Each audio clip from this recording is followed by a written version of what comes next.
Happy New Year, everyone. I hope that you had a joyous holiday season.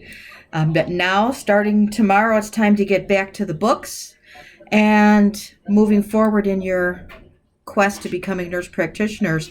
This is our last week together. So I thought it was important. I wanted to touch base on a few things as we come to the closure of our 6 weeks together. And that is any missing assignments. There are some students that have outstanding documentation. So if you see that you do not have a grade in your documentation, you've got to get that taken care of. I need to have all of your paperwork turned as soon as possible because it takes me a great deal of time to view all the videos. And I want to, especially on this last one, do justice to you. And I'm also beginning two other courses on the same day as I'm ending with you all. So I'm going to be incredibly busy this week. So I want to do justice to all of your videos. I just wanted to make a little bit of a statement of what a joy it's been to watch you grow over these past 6 weeks. I have to say that your physical assessment skills have improved incredibly, but more importantly, your documentation. And documentation is so incredibly important. I also want to thank you all greatly for the feedback that you've given to me. This is the first time I'm teaching this course online. I used to teach it in person, and I enjoyed it a great deal. However, this course is completely different to the way it was set up when I taught in person.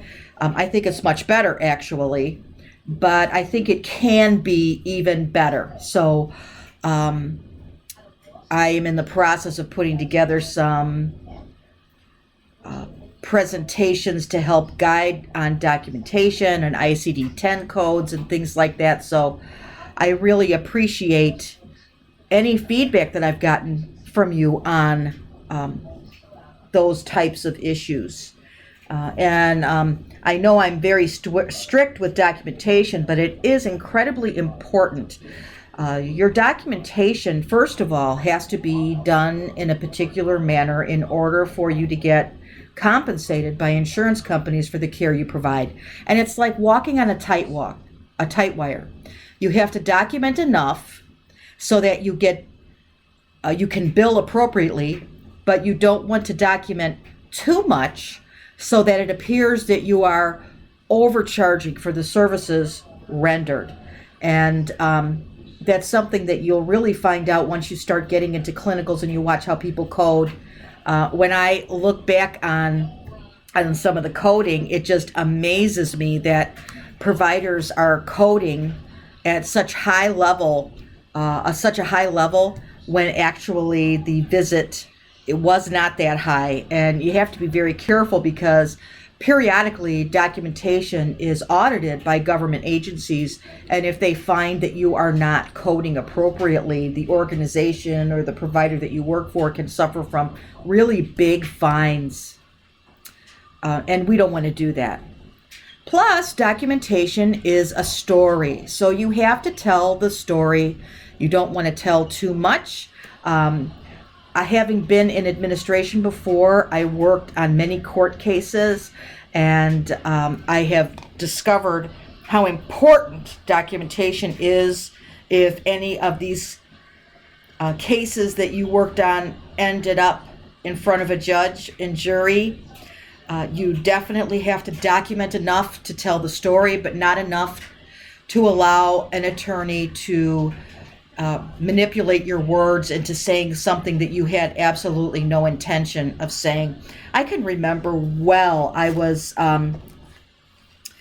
with a nurse who was being deposed for a case, and they were reading her documentation, and I knew exactly what she meant. I knew exactly what she did because I was a nurse. I'd worked in her shoes for many years.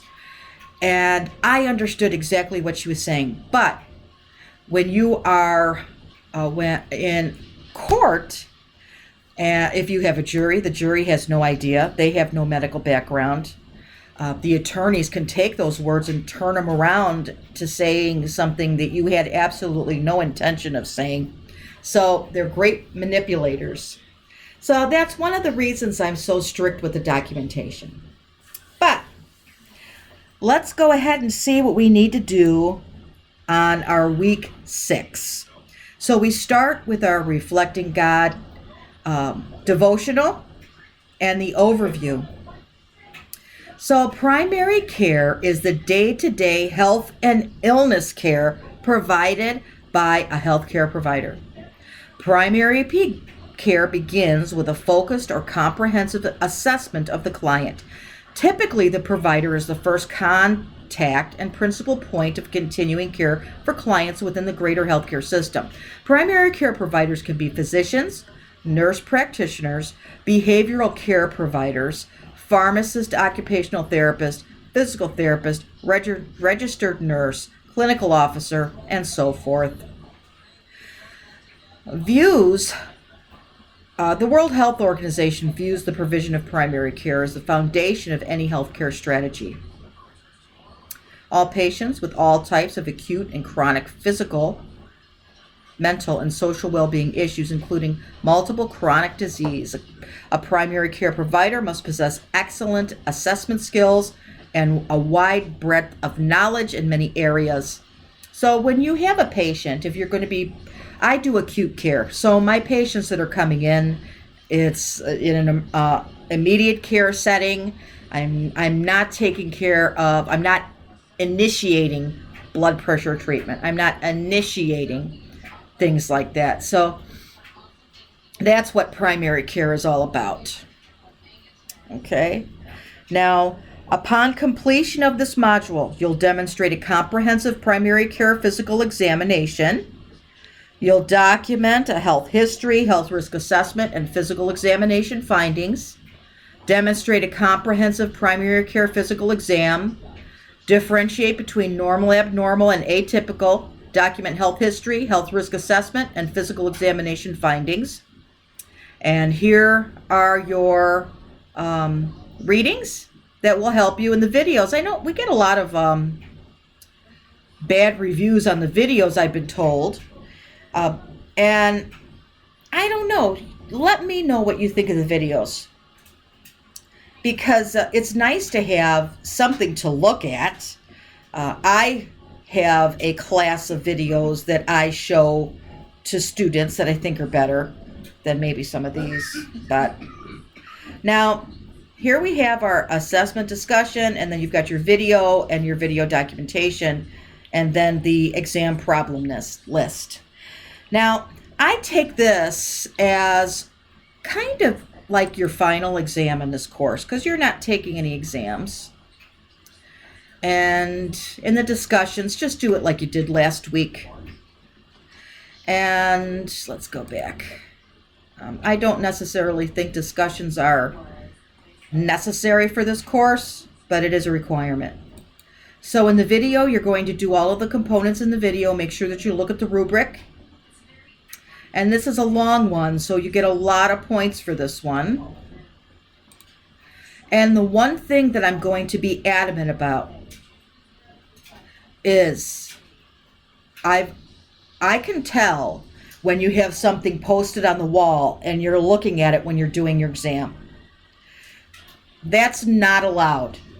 So if I see that, I have actually watched some videos where essentially you've been reading the rubric off of something, and that's not going to be accepted. This is the culmination of everything that you've learned over the last 6 weeks. And over the last 6 weeks, you've learned all of this material. You shouldn't need to depend on a cheat sheet like that. It's certainly okay for you to have that index card like many of you are using, and that's fantastic. But I want you to know I'm going to be very critical of the scores if you are presenting as if you need to depend on something that's written on the wall to get you through the exam. So that's not going to cut it. On this what I call your final physical exam, the documentation has got to be good. You're not going to have an opportunity to fix it. So over the past few weeks, it's been a learning experience because that's what going to FNP school is all about. You're learning how to become nurse practitioners. That includes examination and that includes documentation. And I think one of the most difficult stages or phases of transitioning is going from RN to FNP. In fact, I work with some FNPs that I feel have never made that transition from RN to FNP. You're no longer an RN. You are now a family nurse practitioner, and family nurse practitioners don't take orders from physicians. They write orders. They do the examination. So it's a huge transition that you're going through. Don't try to do it too fast. You're learning along the way, but you are going to, over the next few years, have to make that transition from RN to FNP to be successful in your field. So I want you to get that exam done well. You can use that index card, but I will not accept anyone reading things off the wall and not focusing on the exam. Your note needs to be done well. You'll not get an opportunity to fix it this time.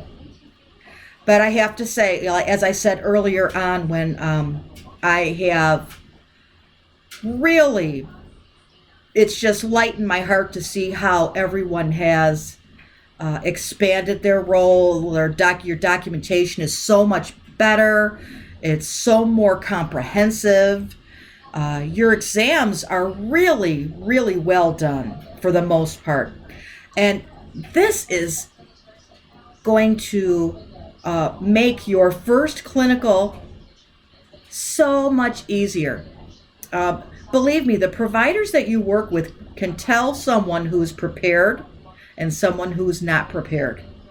And if you are not prepared, you will not get the experience in the clinical setting. And you have to consider, for the amount of responsibility that you're going to have once you complete this program, you really don't get a lot of exposure to the population. And I think that's one of the things that struck me the most. I was an expert RN, and I worked as a clinical educator for 5 years and then a nursing director for 5 years. I had been a nurse for 18 years before I went in and began working as a nurse practitioner. And it was terrifying. It was as though I were a novice all over again. I was petrified.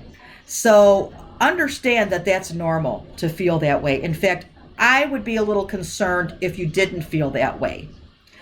And one story I tell my nurse practitioners so often, I can remember standing around the nursing station, inputting orders from a provider thinking, gosh, why is he doing that? He should be doing this and that sort of thing, which I know all RNs are guilty of. Well, be mindful.